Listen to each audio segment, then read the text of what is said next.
Well, on that topic, the thing that everyone's here to really, really talk about.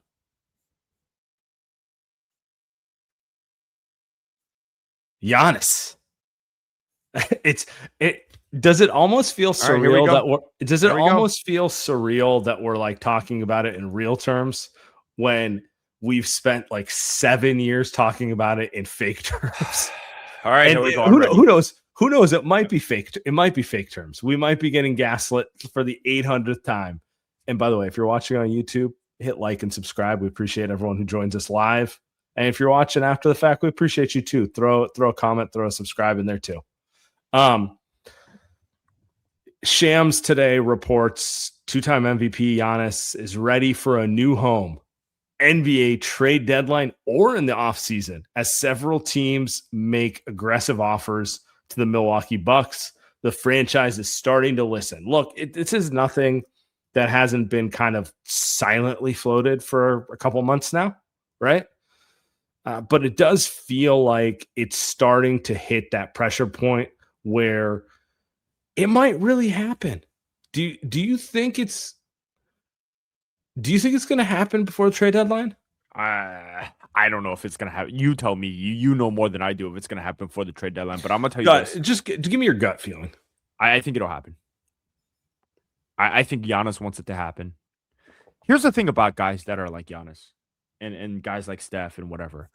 You can want it to happen in the offseason. You can be like, oh, we'll get better offers in the offseason, blah, blah, blah, blah, blah. Giannis only has so many years left to win a championship. Giannis has won 1 championship. Steph has won 4. Steph is on a ticking clock. There's only so many years for Steph. There's only so many years for Giannis. Sam, this is not an unlimited prime. The calf strains are scary. Correct. Like he might have a shorter prime window than you think. Correct. And I think when that happens, every day counts. And I don't think Giannis is sitting there saying, oh, yeah, dude, we can wait till the offseason. It's all fucking good. Now, Milwaukee might want to, but at the end of the day, we know how the NBA works. Player gets to decide when something gets to happen. Giannis could easily say, hey, look, listen, if you don't fucking trade me now, I'm going to tell everyone in the offseason that I'm not going to sign an extension with him. And the offers are going to be pure shit in the offseason, right? And I think Giannis can easily push his way out by the trade deadline. I think he's gone by next Thursday. Please tell me I'm right, please. Because I do think that puts the Warriors in a good spot if Giannis is gone by next Thursday. So I think you are correct on what's happening here. He is trying to force it. Like he's done. He's like, get me out of here as fast as possible. He has a contract reason to do it. Apparently reporting suggests that if he gets moved at the deadline, he can sign a bigger contract quicker. I do not know. If you've been following along, you understand that certain teams can make better offers in the summer than they can right now. I don't know that he's going to be gone, but I kind of think he is. And to me, like the most important thing here is this is him trying to pressure the front office to be like, just fucking get it done, dude. Get it done. I want out. Why? Like, we're staying together for the kids, but we don't have any kids. The dog died. We don't have any reason to do this. So let's just do this right now. I don't know. Poor dog, by the way. They are like, it's going to happen now or in the summer. I understand the logic of waiting until the summer, but it seems like all this leaking right now is to try to force the issue. And we'll see if he can force the issue. I think what is interesting is what you're saying, which is if it happens at the trade deadline, the Warriors are better positioned than if it happens in the offseason. They can offer more right now than the other teams who are interested in him. And in the summer, those teams can offer more than they can offer right now. So I don't know. You know, you have, I'm going to pull it up right now. You have like some very credible media people talking about the Warriors here. Yeah, I mean, you got Windhorse right now. Teams that can give the most opportunities. The Golden State Warriors are a team that immediately rises to the top of the list. As far as the teams that are out there that can make a straight up trade with the Bucks, not 2-team, 3-team, 9-team, 12-team trades. You can just make a team versus team trade. The Warriors hold all of their future draft assets. They can trade all of them, up to 4 firsts and swaps and stuff like that. Steph Curry is there. They have immediate need for a star player. This is where this discussion begins, is Golden State, and everybody else, I think, is going to have to try to beat a strong Golden State offer if it comes. All right. That's kind of a crazy quote, Sam. That's kind of a crazy. I love the if it comes, like they're not gonna do you think Joe has waited all this time to get Giannis only to come in here and be like 1 first and a protected second, brother? So I was thinking about that all day, and to me, this is the moment that Joe Lacob is waiting for. I don't know what Joe was doing before he bought the Warriors. Sounded like he was a Celtics fan, but Joe, when he had a chance to buy the Warriors, went all in, right? Do you remember the story where he said, "Here's the offer. I know Larry Ellison will offer you something, but you remember Cohen didn't want to sell to Ellison." Cohen was like, "Hey, I'm not going to sell to this guy, ego, whatever, pride." And Lacob Joe was like, "Hey, I'm going to put an offer in front of you. Either accept it in the next 24 hours or you don't." And Cohen, being Cohen, as we all Warriors fan know, said, "Okay, I'll take Joe's offer." And to me, that felt like that was Joe's moment, right? That was Joe's, hey, I'm going to make it happen. I'm going to win. Since then, Sam, hasn't it felt like, okay, everything's about Steph, everything's about KD, Bob Myers, Jerry West. Like, Joe made the right hires and they won 4 championships. He made the right moves. He's hired Steve, but Joe's been searching for that. Okay, it's my time, which is, we talk about it. Second timeline, James Wiseman, Jonathan Kuminga, it's my time. But it has never been more Joe's time than right now. Right now, which is, how many picks can Joe give up? What is he willing to pay Giannis? Obviously the max. What is he willing to put together in a trade for him that nobody else can? Sam, you're going to have to tell me if the rest of the league can beat a Warriors offer by the trade deadline. My gut tells me that yeah. You tell me, because it doesn't feel like the Warriors are going to get outbid unless someone will put like a Jalen Johnson on the line or something like that. And it doesn't feel like that's the case. So you tell me what's realistic that gets Joe outbid. I mean, they are going to offer Kuminga any semblance of the young guys that Milwaukee wants and all the picks. That's my thought on it. And I don't know if that makes Milwaukee move, to be honest with you. I don't know if it does. Like, to me, the question is not, are the Warriors willing to put it all on the table? It's if they put it all on the table, is it enough? Does it beat other teams' offers? Who has a better offer than them? I mean, so San Antonio and OKC can blow that out of the water. Okay. Yep. Does not seem like those teams are that interested, but they can. Toronto is definitely interested. If they go Scotty Barnes in picks, that's better than Kuminga in picks. That's just That's how that's how that works. Is Toronto putting Scotty Barnes in trade? They've currently said no, but maybe they would. Okay. Atlanta has better picks than the Warriors right now. Atlanta has the Bucks picks. Bucks would like their own picks back. If you're gonna suck, you might as well get the pick. So they can tank. Yeah. So I don't know if the Warriors have the best offer on the table, but I do know the Warriors are gonna be the most aggressive. And let's be honest, the post-Steph picks are good. The post-Steph picks are nice. They're great. They're nice, particularly if you sell it all for Giannis. Now you're talking about they have no ability to improve, and it's a risky proposition. So, can I drop you one more thing? Yeah. Do you think Giannis wants to go play with Zachary Risache? Do you think he wants to go play with him? I think he might want to play with Anthony Edwards.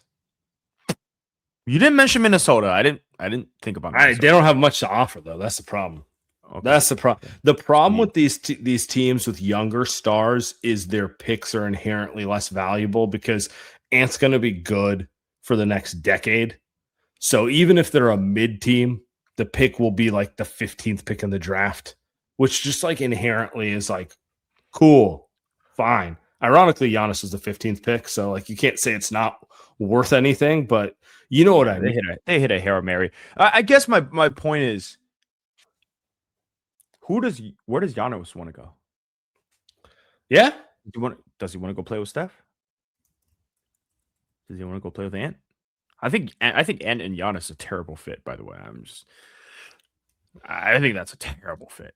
I think Steph with anyone is always a good. I don't know. I think Ant can play off of Giannis better than most. I think he's a terrible fit with Gobert and the current roster they've constructed. But yeah, Minnesota's got a terrible roster. Construction, not a terrible roster. Construction. I guess my point I'm trying to make as I'm trying to goad you, but I think the only way the Warriors get this done, because okay, I'm hearing from you that the Warriors have a mid to high tier offer, not the best, not the worst, better than mediocre, right? So if I'm hearing from you that they have a pretty strong offer, not mediocre, not the best, it really depends on if Giannis wants to play with Steph. To me, Sam, that's the most important part. Because if Giannis wants to play with Steph, I think it's a done deal. I actually disagree with you. I think Steph is too old. I think he has to buy into the organization. I know he wants to play with Steph. I know Giannis? Yes. But Giannis, let's walk through the psychology of Giannis. Do you think he wants to move franchises in 2 years again? I'm not saying will he. I don't think he wants to. I think he wants to find a team that he hopes can be the rest of his career. Obviously, these things don't. Yes. He's like he might be annoying here and there, but I don't get the impression he likes team hopping. I think he just wants to find somewhere he can be comfortable and compete. And also, I think everyone says that. Now, whether they mean it is a different thing, but like most people aren't trying to like move cities every 2 years, right?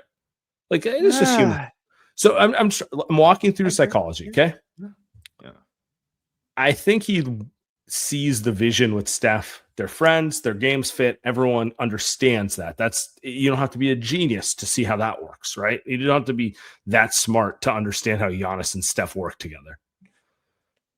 I think what's worrisome for Giannis is that number 30 might be here for 2 years. And then what? Then you're in the back end of your prime, you're in your best years, and you're on a team that might look like this Milwaukee team. I think that is the issue on the Giannis side. And maybe it isn't, but maybe if I was to say, does he want to be a Warrior? I think that is the thing they have to convince him on. They have to be able to convince him that Steph is a legend. You guys are going to be awesome together. You guys will be a title favorite until Steph retires. And when he retires, we're going to figure this out within a year. You don't even have to worry about it. Because what's his complaint with Milwaukee? His complaint with Milwaukee is they're not putting a good team around him. They're not putting a contender around him. He doesn't want to move from Milwaukee because he wants to be on Broadway, or he's like a party guy, or he fucking wants to invest in startups. That's a fair point. I think he wants to just have a good team around him so he can do his thing. You make it I think the case the Warriors have to the Warriors have two issues with this trade. One, Milwaukee has to accept it. Two, is Giannis fully bought in on the Warriors big picture, or does he just like Steph? And let's be real, Steph could be your boy, but if you're Giannis, you're like, man, he's old. We might only have 1 year, and then I'm stuck playing with Pods and Pat Spencer. Like what? You know? Yeah, Pods is gone in the trade. Yeah, Pat Spencer maybe. But you know what I'm saying? Like it doesn't Here's what I think. any semblance. Guy Santos. Here's shout what I think. out Guy though. Guy played good tonight. But you know.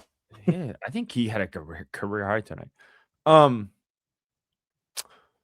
we got to get to a read here in a second. So we'll get to more Giannis because there's a lot more to talk about. I don't think that Giannis cares that much. I think Giannis is thinking, because I don't think any player cares that much. Push comes to shove, I think the player thinks about the next 2-3 years. Can I win a championship? And I think Giannis is looking at it like, if I play with Steph the next 2.5 years, can I win a title? And I think the answer is yes. And I just disagree with you because he's acting so dramatic right now. Like, but he's acting dramatic because the team sucks. Right now. Giannis he's acting dramatic because he doesn't want to be a bad guy. He's like visibly bothered. Like no, it's kind of weird by not wanting to be a bad guy. He's ironically being a worse guy. You know exactly. No, I agree. I agree with that. Like, I agree with that. He doesn't want to break up, so he's doing the thing where he just starting fights for no reason. Well, he's gonna start cheating soon because he doesn't, he's gonna want to get caught. I'm not saying you, but I know people that do that. I think my point is if that's the concern, I think Steph can convince him. That's all I'm trying to say. I think if that's the concern, I think Steph can sit there and say, hey, look, we got 2.5 years. Let's go win a title in 2.5 years. And if we don't do it or I retire, which he will, then go ask for another out. Sam, I just don't think that Giannis is looking that far. I really don't. I don't think any player looks that far, man. Like, I think the only player that looks that far is probably LeBron and probably KD. Like, those are the only two guys that I think look that far. Oh, I disagree with you so much. I think all of them naively look at it from the perspective of, like, I would actually say the smarter perspective is don't worry about 5 years from now. Think about the next 3 years. Like, but isn't that what I'm saying? Isn't that what I'm saying? Isn't that if Giannis looked at it from that perspective, that's very Warriors. Yes, but I don't think he is what I'm saying. Yeah. My argument is not that you're wrong, that's the right perspective to look at it with. My argument is I think most players, when they go through this process, it's emotional. You overthink about it. And he wants to find a team where he has the romantic, the next 8 years of my career here, we're going to win 3 titles and I never have to do this again. Because let's be real, like that sounds, if I was in his shoes, that sounds much better than like, I'm going to go here, then we do this again in 2 years. And I wouldn't want to do that if I was him either. That but like, you know what I'm saying? Like, I understand the romanticization of wanting to. The other options aren't better. That's my other argument. Is he going to go Atlanta? Can Atlanta give him a better package? Is he going to go play with that team? Maybe. I guess. Maybe. Is he going to go to Miami?